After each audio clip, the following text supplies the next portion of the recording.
Hi everybody, welcome to the Bot Next Door. Today I'm talking to Eduardo Miranda, a composer, professor, and general expert about everything that concerns advanced technology and music. I'm also talking to my brother, Dario Comparini, who's an emerging artist in Italy. Together, we're going to talk about AI and music, and especially how AI will impact music in the future.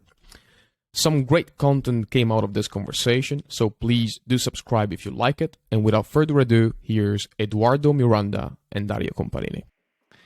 Hello, hi Eduardo, hi Dario. Thanks for joining. So I want to start. I want to start with a very big and difficult question. The reason that I want to start with this question is that we're going to discuss how music is going to change thanks or through AI.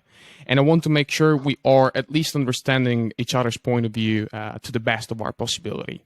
So the big, hairy question is, what do you think as an art form, what do you think is music? Or maybe more in general, what is art? Well, for me, music is sound organized in time, space and time. So, and also, I think in order to have music, we need listeners.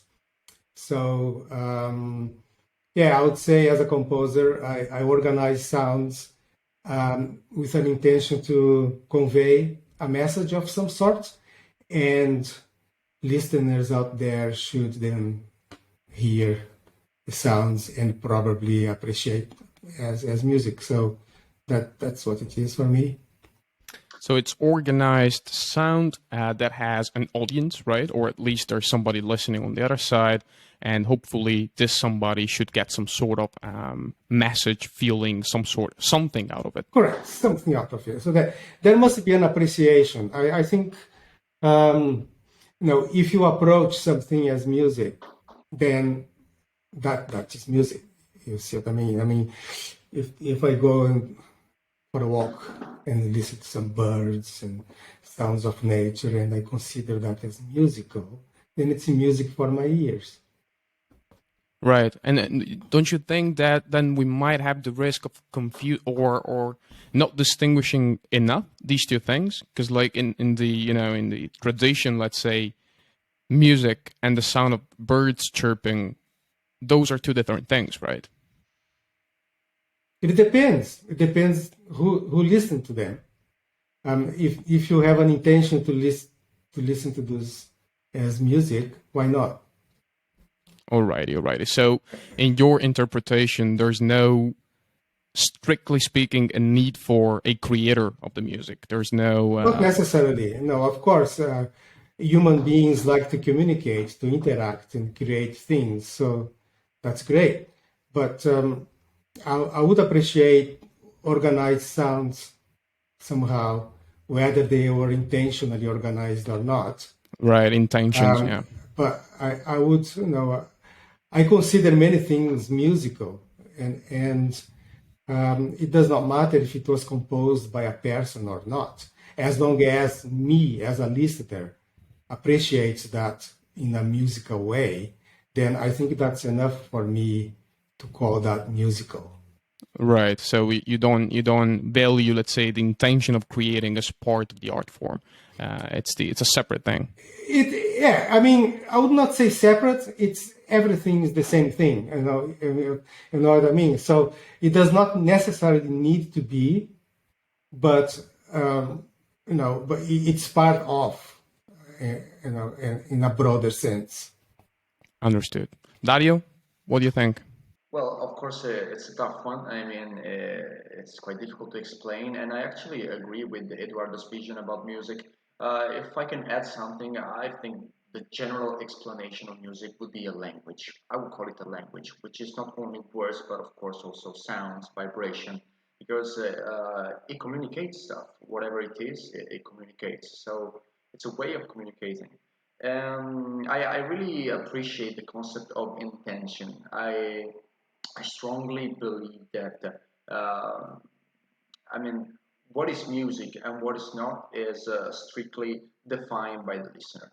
So there's not a universal concept of it. I think it depends because, I mean, as any other language, it has a meaning only if the two parts are successfully communicating. So I would call it a language. Yeah. Right, right. There are a lot of things there because the as Eduardo, you also don't put that much value, or let's say you embed intention. Sorry, in the entire meaning of music, but you also define it as a language, which means there's a communicator and there's a receiving end. I would say so. Yeah. All right, which might be a little bit of a distinction between the two point of views, or not.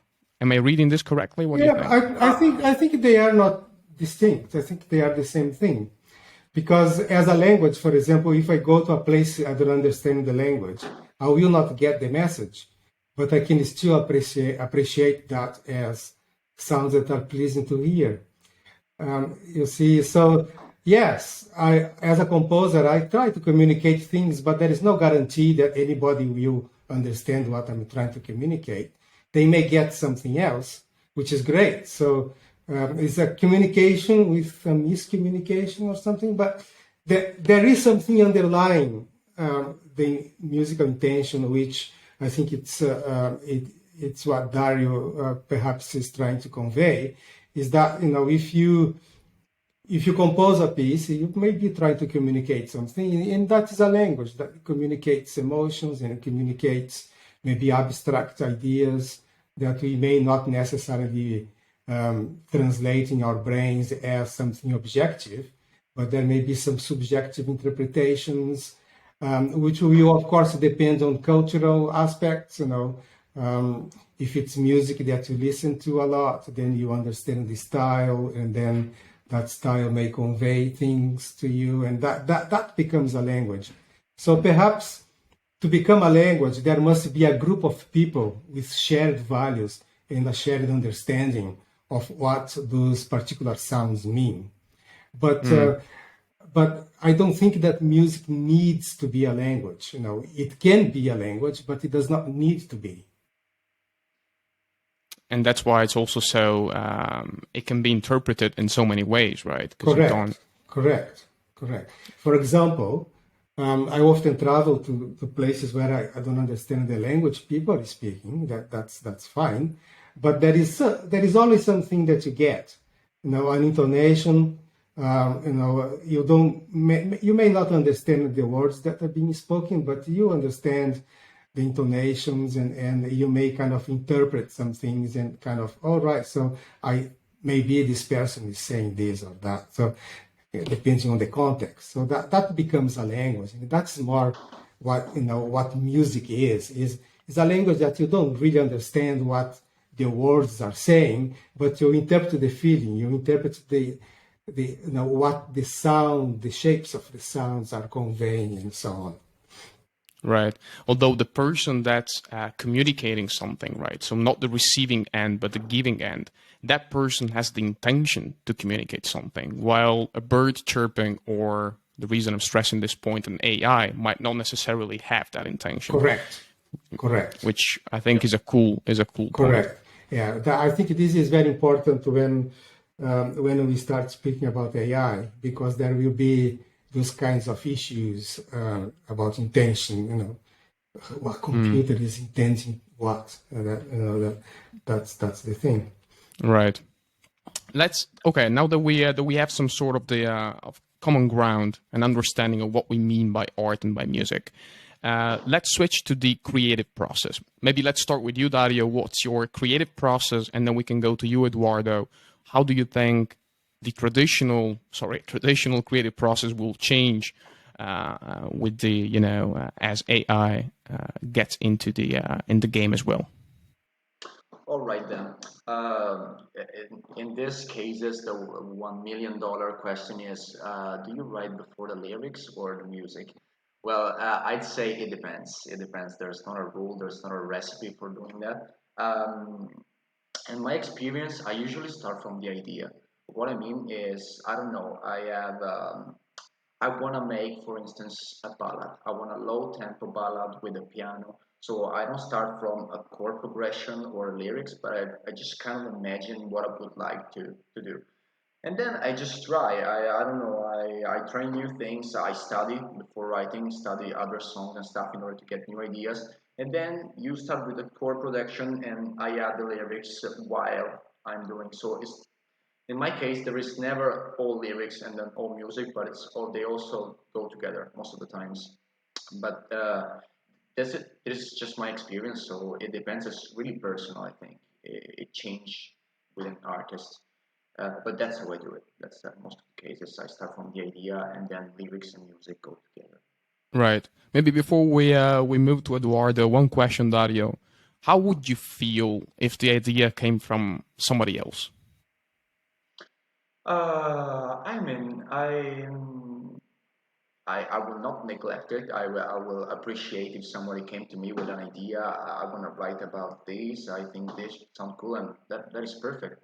Of course, there is always this thing about truly understanding what the others want to communicate, because as we were saying before, it's not really a language. It's a sort of communication, and as all sorts of communication, it can be misunderstood and miscommunicated. So I think when talking about no feelings and way of expressing these feelings, it's pretty tough to get the other to properly understand what you want to say. Because I want to talk about love, all right, but there are 50 million shades of love of the concept. So I think that is a tough thing about writing about somebody else's feelings.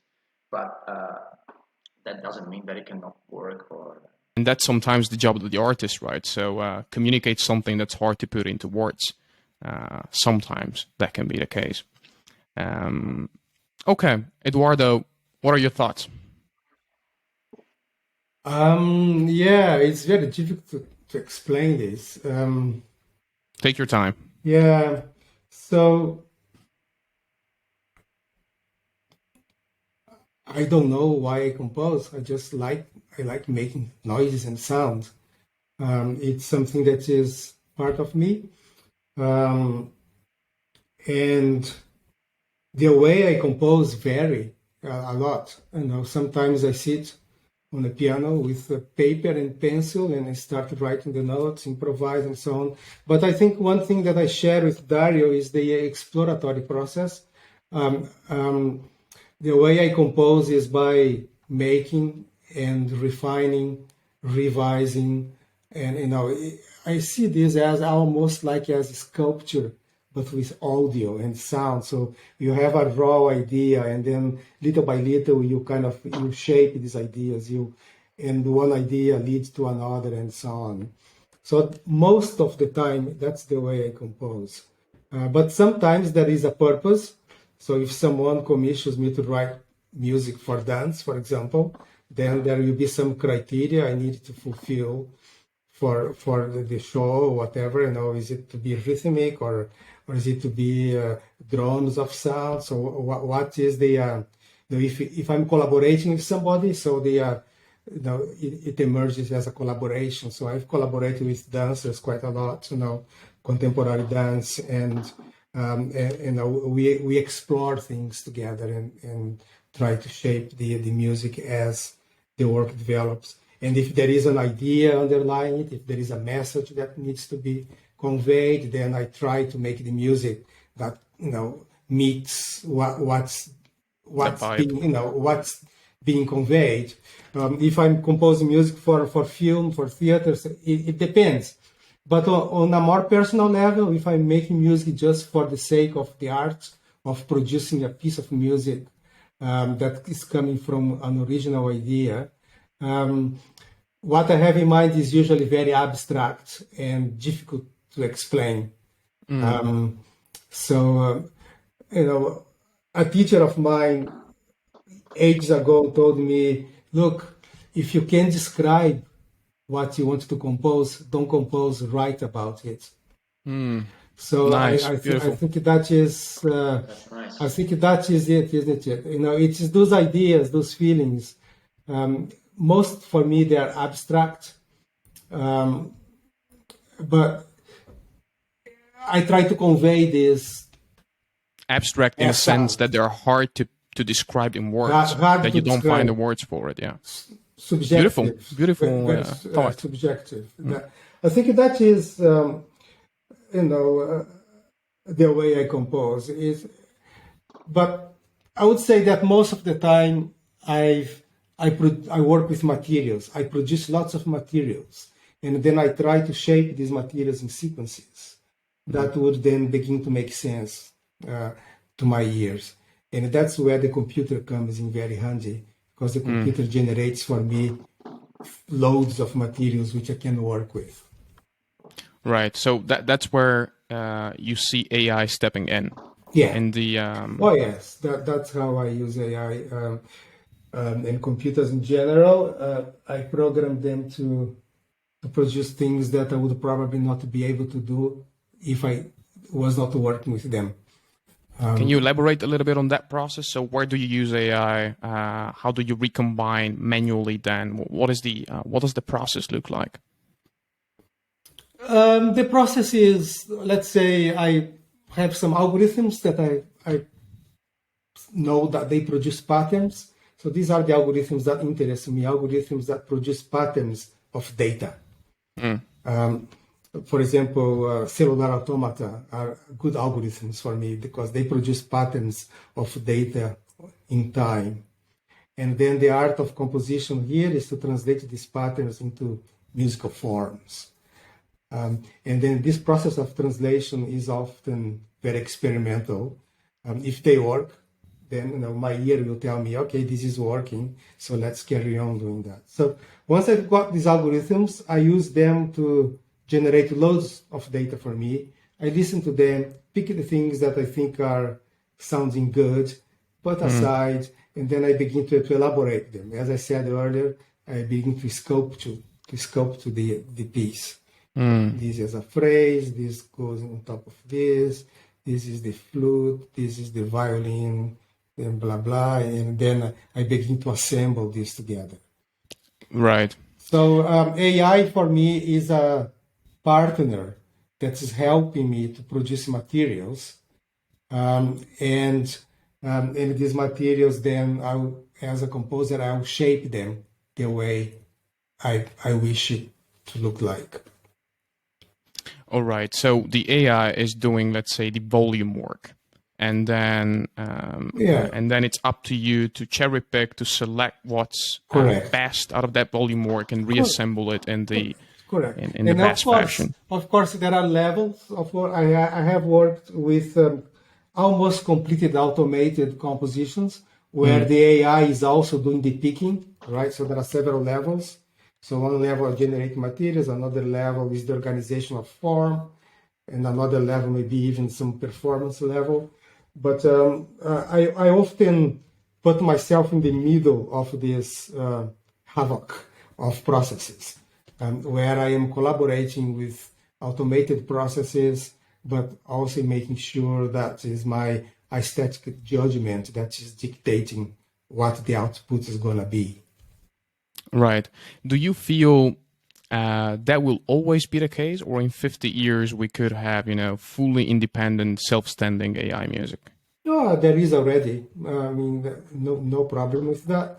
But as a composer myself, I prefer to stretch things over, and I challenge any AI system to compose the way I compose and to compose the music I compose. So if there is my computer here my next desk, make something that's interesting, that's fine. I don't have any problem with that. But I've got my music. I've got my language. Computer may have their own language. It may even learn by watching how I do it. But I always have that little trick that I'll not teach the machine. What's the little trick? It changed from time to time. All right. I think that's the beauty of it, It's like the calculator. The calculator, ages ago, was here to replace the mathematicians, right? Not really. Calculator is a tool for mathematicians to make the maths. So it does the volume work, exactly. the massive calculations. So that's the way I see it. And that's, I think, how I also saw it for the past 5 years, let's say, since AI augmented art was discussed. Recently, though, I saw the Mid Journey stuff, the Mid Journey pictures, and they look fantastic. And I'm not entirely convinced that then the role of the artist in those pictures is to write the prompt, to write the input. Dario, maybe a quick note for you. Mid Journey are those amazing portraits, those amazing pictures that I showed you a couple of weeks ago, where you would insert something and they would yield a pretty good-looking picture. Yeah. So if AI music gets to that level, what's the role of the artist in your opinion? In your opinions?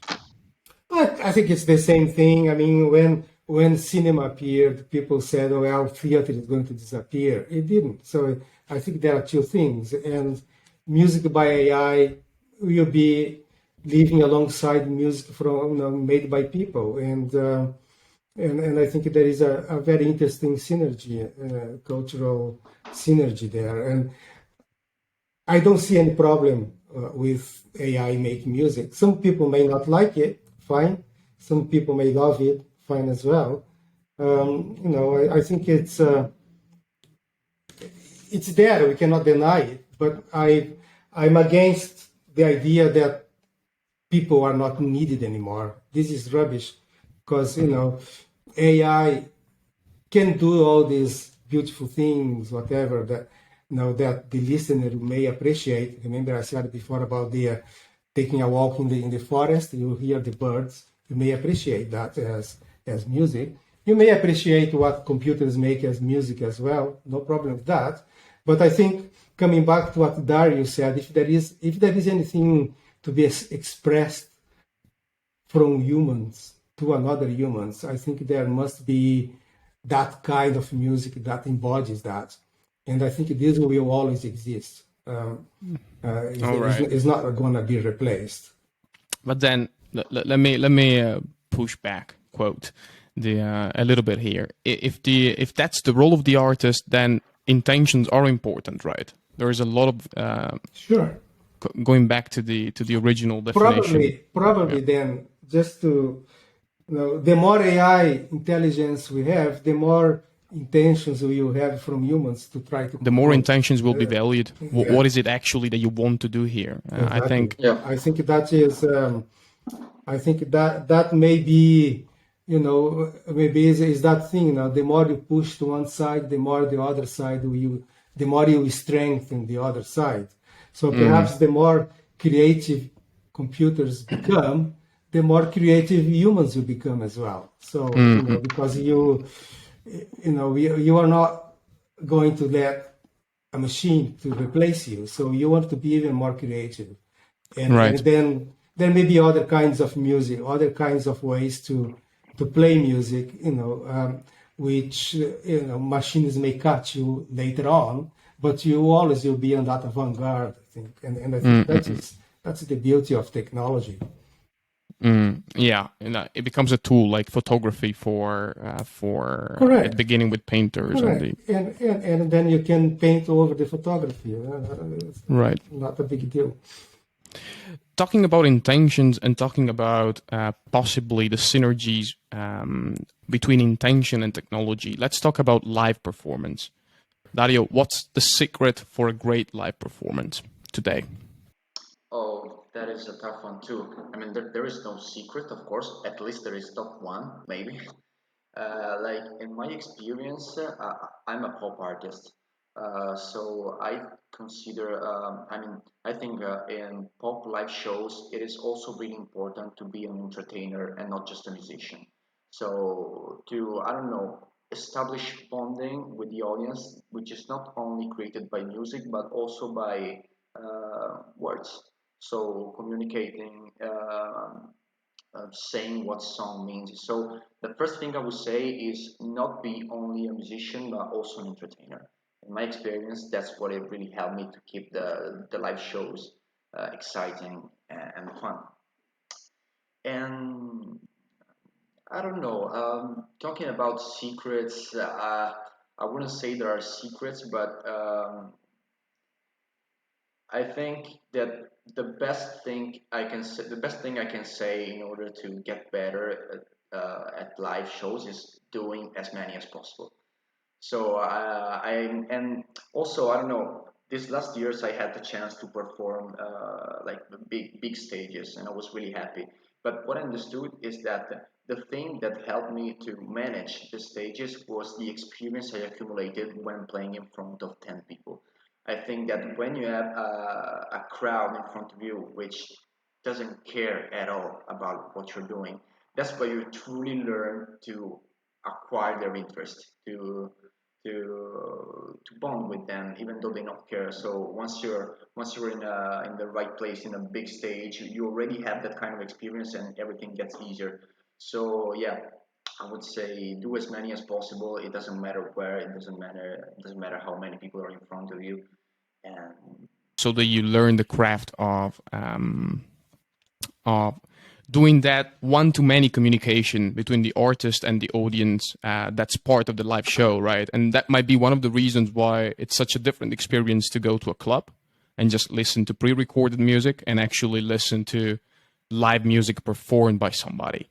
it is. It is. I mean, what really matters by the end, when talking about live performance, is mistakes. I think mistakes are really cool because you kind of understand that the artist is a human. So these little mistakes it does, I don't know, notes that are not really correctly pitched, this kind of things. It's that creates emotion in a live performance. I think that's why live are always better than pre-recorded music. I mean, it is more emotional, isn't it? And that's an interesting fact when talking about AI, because I don't know if we want to talk about AI in live performances. I was wondering, can AI maybe replicate the feeling, the difference between recorded music and live music? Since it creates pattern, basically, will they sound the same, or can it replicate this kind of difference? I think that's what I was wondering. That's Probably, one. probably. I don't think people have attempted to do that, but why not? Yeah, performance is, I think, an important component of music because it's where you communicate with audiences and it's the way you convey pieces to the audience. And I'm talking more on the kind of music I make, which is contemporary classical music. So if I write a piece for an orchestra, there are many ways in that an orchestra may interpret the piece, and surely the conductor who will instruct the musicians to do particular interpretations of the score. That is where the emotional content and the you harness the content of the score to transmit the idea to the public in the audience and so on. So I think it's a hugely important component of music. But again, there may be kinds of music that the performance is not important. Like if you are composing for film, for example, a well-crafted piece in the studio will do the job because the main thing there is the image that we're watching, the film, not the music. But if you are composing for a show, for a concert, for a music performance, then the performance is important. And there are kinds of electronic music that, purely electroacoustically composed music, where the craft is in the sound. So composers will then try to put that element, that dynamic of performance in the sound recording, and then produce the performance in the composition itself. So there are several levels there, and I think one of the holy grails, I think, of AI today is musical performance, because computers are rubbish at performing music. They can't perform it yet at standards that you would. I think this kind of Turing test that people call it. where computers fail is in the performance, not in the composition. Right. In what way do they fail? The performance is metric. It's too squared. It's too square. perfect. And there does not have the mistakes that Dario was saying. Those little notes that are not a little bit off tune or off the tempo and things like that. So yeah, I think that. But again, all these things can be simulated in the studio if you have the patience to go through every note in your recording and add these little mistakes. There it's possible as well. You can fake that. There is fake music as well, like fake everything nowadays, isn't it? So there may be some fake performances. But it's fascinating that the Turing test for live performing AI music could be that AI music needs to make the right mistakes at the right time. Yeah. That could be the Turing test. I think that is, and maybe there are some mistakes that are more pleasing than others. Yeah, I mean, more credible than others. So if you trick a computer to make a little mistake somewhere that people would never make a mistake, let's say, then there is no point. So there is a little, there is the craft of doing that as well, which I think again, it's something that we people know where these things go, and listeners will be able to discern these kind of things as well. So yeah, it's cool. I think it's an interesting aspect to consider musical performance in AI. It is also true what you said before, though, that there are some music genres that don't require live performance as traditionally intended, right? Correct. So it's interesting because then we could look at these things as separate art forms in a way, because sub components of a larger group of art forms. I mean, I think if we go back to your first question, what is music? Maybe there are many kinds of music. There is not one concept of music, but there are many, and music can be many things. Right, definitely. And this thing that Dario said about mistakes in music is very important for me, but it might be not as important for somebody else that's maybe looking for that kind of trance mode that you go with very regular, very squared kind of music, right? Yeah, exactly. So there are genres of music where the square is important. So I think, where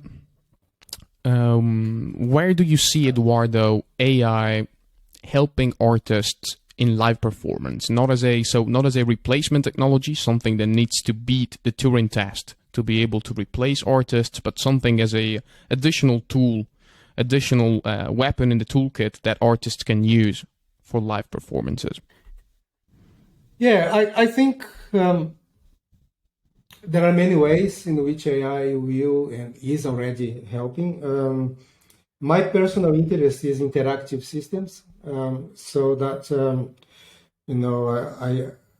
I'm interested in musical instruments that you play, but you not only produce a note or a sound, but you actually playing, you interacting with a system that is also able to produce musical materials with you, so to speak. So these kinds of synthesizers and musical instruments are very interesting. But I would say that the aspect of performance with electronic instruments, what's important is to have the right interface to control whatever synthesizer you've got out there. So I would say that we've got pretty sophisticated methods and technology to synthesize sounds, but we are kind of lacking the right interfaces to perform them, to play them. And I think perhaps it's here that AI can help a little bit, because if you see the great majority, especially in popular pop music, what are these people using to control the synthesizer? It's the keyboard. The keyboard is such an antiquated, form of interfacing. So if there are better ways to control these parameters, the synthesis parameters with all sorts of different kinds of inputs, that would make I think performance much more expressive, especially when you perform with electronic instruments. And I think AI is good here because to control this sophisticated synthesizer, you need many parameters. You need to have many control parameters where, if you have only a key on a keyboard, you have only a couple of things that you can do. Either you press it hard or not, or you press one or the other. So you have two things basically you can control. Whereas sophisticated synthesizers will need many more things that you can control. But then how do you map these things? How do you create instruments that will map the right parameters to the right things that you want to do with the synthesizer? And it is mediating this process that AI can help a lot. Right. Okay, one step at a time, because I think here there's something very interesting. So you said the keyboard is a outdated interface, and you said you could either, or it could get better, right? You said you have basically two modalities. You either press hard or press soft, and then you have the tunes. So you press either low or high. And then the computer that's receiving the signal will be programmed to produce maybe fake expressions or some sort of pre-programmed things that will sound electronic and so on. So for specific kinds of music, that's fine. But for the kinds of music that I am interested in making, for example, they are not fine. All right. So we're talking about tune and we're talking about dynamic, so lower or dynamics, and maybe if you have if you have a musical instrument that's not, you don't control only pitch and time, but you also control the spectrum. You control the timbre of the instrument. So what do you do then? Let me give an example. Our voice. Our voice is the most sophisticated instrument ever invented because we can control its timbre. We can control now. By doing this, we already control things that no musical instrument can control. I didn't control only pitch here. I controlled the spectrum of the sound. And it's possible to have these instruments electronically today, but we don't have effective ways of controlling them, right? And this is what I mean. Our brain is very clever because it can control tongue, it can control the opening of the mouth, can control lips, can control the the stiffness of the vocal cords, and all this in parallel, and one influencing the other. Now, how do you do this with an electronic instrument? We don't know yet. Maybe AI may be able to help us. And I think that is the next frontier, I think, of AI. It's not on composing music or making pastiches of jazz or Bach or Mozart. It is helping people to design better musical instruments. And this is where my research is focusing at the moment. Beautiful. Can you give us an example of an interface that you think will be effective and work well and sound well? Yeah, I mean, I'm exploring, because performance of musical instruments to do with gesture, right? So you have the violin and you play gestures, you play the piano, you play the flute. It's all the gestures that you make that you give that expression to the musical note, or the errors, because you didn't have the right pressure in the flute, then that note didn't play well, so on. So I'm exploring this. I'm looking for ways in which gestures of our hands, our body, may be mapped into these controllers. So maybe with extra sensors. If I'm playing the piano, perhaps if I have sensors, my fingers, that will also measure some other things from my fingers that will be translated to other parameters beyond pressing a keyboard. Or maybe looking into some more you know, exploring other limbs. Maybe you don't play only with your hands, but you play with your legs as well, your head, your the way you move and so on. So there may be I'm exploring ways in which body movements can be tracked and translated into parameters, and then have an AI system that may interpret that if I do this very quick, then it means that I want a gesture in the sound that sounds high pitch and fast. If then I'm doing some more other kinds of gestures, then that may be interpreted as something else. And these I would then want to be translated to sound, translated to the synthesis parameters, that fantastic synthesizer out there that is waiting for 50 numbers. They will receive the 50 numbers, the right values for them. Right. So what you're building actually is a better translation layer between the intentions of the artist and the sound that's made out of it. Correct. That's correct. So that is a good way to put it. And it's not easy because all these things are very cultural, right?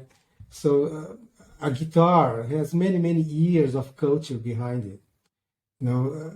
Flute, violin, drums.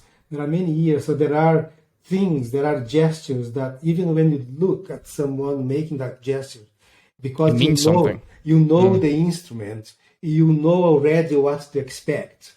Okay, so that's another aspect of performance that is very important. Is what you see is also important.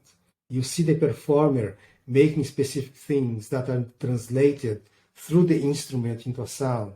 Now, how do you map this? If you are inventing, if you are designing instruments with more degrees of freedom, so to speak, how do you design the right way that these numbers will produce the right kinds of sounds? And then how do you build the culture? It's not trivial. Right. It's not trivial for an engineer locked in a room trying to invent this. You have to go out there, put in the real world, get feedback, test, and build the culture around it. And it's a tricky thing. It's not. It's new musical instruments are not something that will come just out of the blue.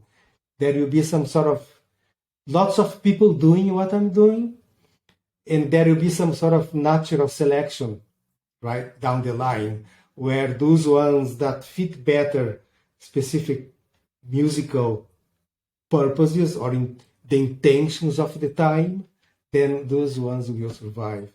There is one instrument that's quite interesting, which I'm exploring this a little bit. I think you can see it there. Look at that one.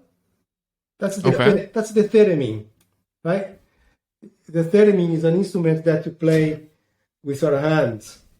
Now, this instrument is an electronic instrument that survived the time. It's being used today as an instrument because it has those capabilities of capturing the gestures of the performer. It's like a play in an air guitar, right? You make the gestures and the instrument translates that gestures into beautiful sounds. So I'm studying this, see how this became what it is, and how can we go from here to even more sophisticated electronic interfaces. Yeah, that's fascinating, and then and very complicated, because as you said, there is a visual component to this that's so important.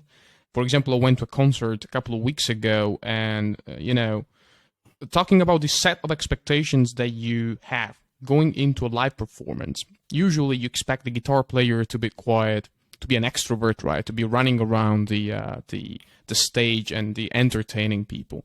And this time around, it was quiet. The guitar player was quiet, in the background, a little bit, chilling, playing well, but just chilling. And it's like, and that already looks weird. So, it's not what you expect, right? Exactly. So then what you're saying is I have to create an instrument that I'm probably controlling with my body, and then the gesture that I'm using to control that instrument also need to, if we're talking live performance, they need to play well with the kind of vibe that I want to visualize, that I want to. Yeah, I think it's audience is important. The culture around it is important. Talking about the guitar player.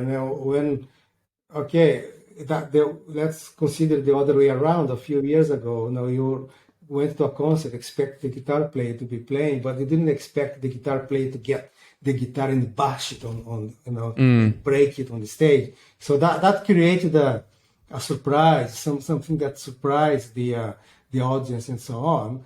But in that particular context, that thing that went differently was positive. So it's a positive thing that many other people started doing as well. So it's all to do with culture, expectations, what kind of music you're making, to whom, for what, and so on.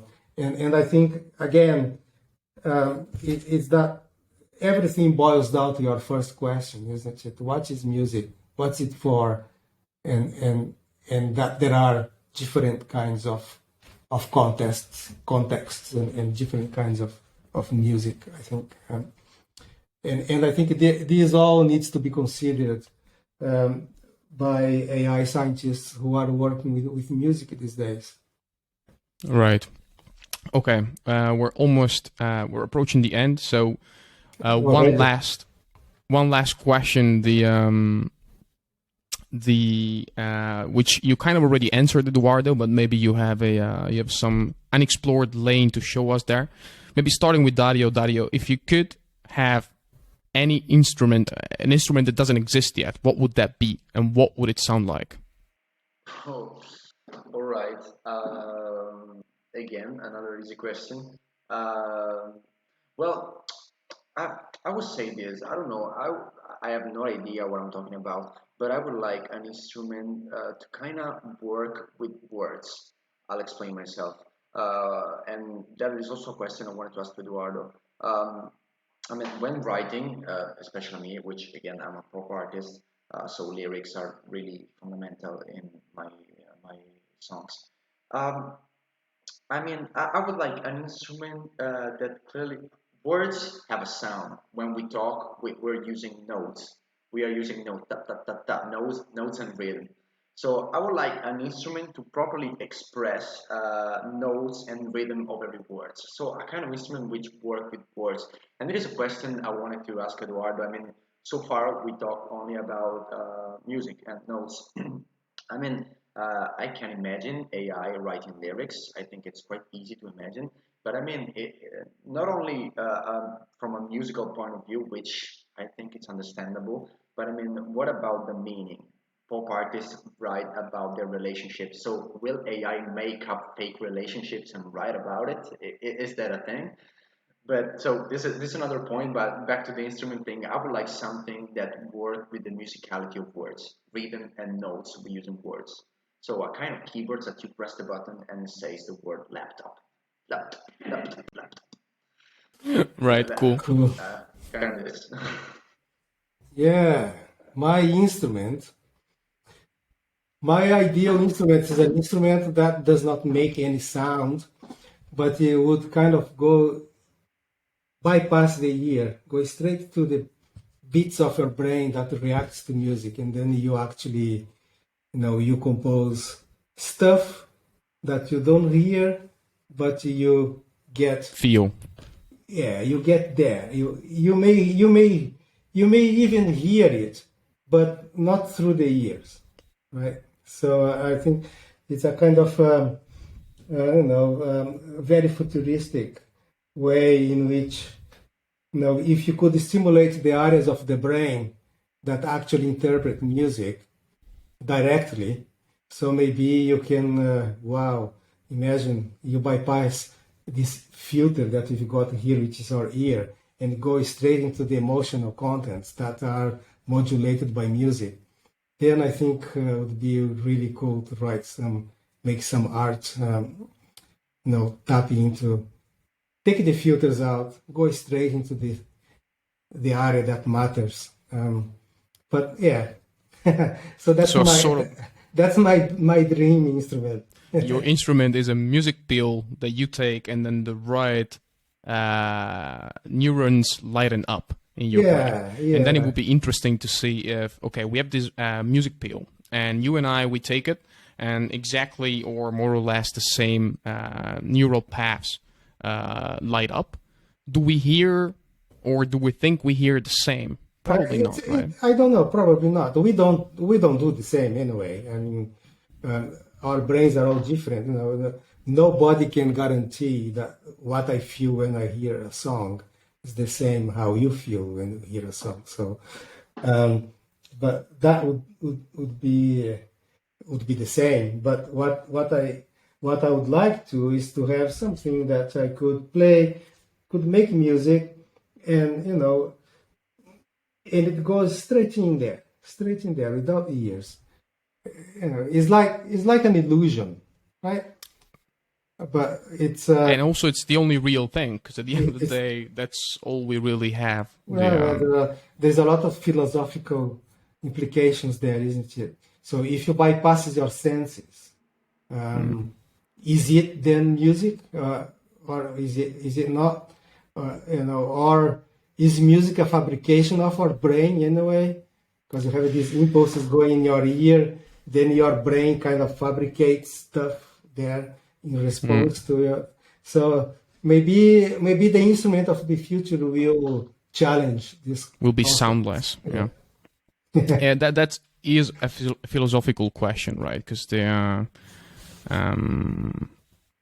on one side, you could say that really music is just an instrument to create that kind of situation in your brain. So it's just a middleman. Possibly, yeah. Well, is it though? Is it? Don't know. Don't know. Yeah, I don't know either. Yeah, so that's the beauty of it, isn't it? Right. And I think AI will never know that either. So that's even Right. better. Question for another episode. Eduardo, Dario, thanks a lot for joining. Thank you. It was a pleasure. Pleasure to talk to you guys. Yeah, it was really nice and interesting. All right. Excellent. Okay. Thank you. Have a good day. Bye bye. Bye. See you.